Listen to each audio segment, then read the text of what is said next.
अस्सलाम वालेकुम नाज़रीन, I am Bilal Latif. Welcome back my channel आप 23। आज फिर हम आपको हेड सरदारपुर बंद पे लेके आए हैं। ये फ्लड बंद आपके सामने नज़र आ रहा है। यहाँ पे फ़िलहाल पानी की सूरत हाल नॉर्मल है। यहाँ पे जो सैलाब का खतरा बताया जा रहा था वो इतना नहीं है। अभी नॉर्मल पानी इसमें मौजूद है।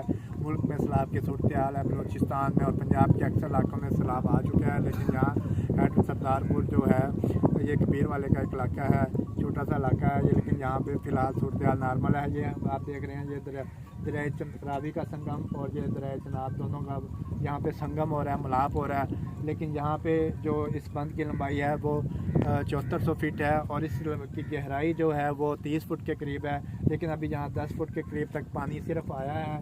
यहाँ पे नॉर्मल सूरत हाल आप देख सकते हैं। यहाँ बिल्कुल आबादी आवाम ऐसे इंजॉय भी कर रही है और आबादी फसलें नॉर्मल खड़ी हैं और लोग चहलकदमी कर रहे हैं, मौसम भी इंजॉय कर रहे हैं।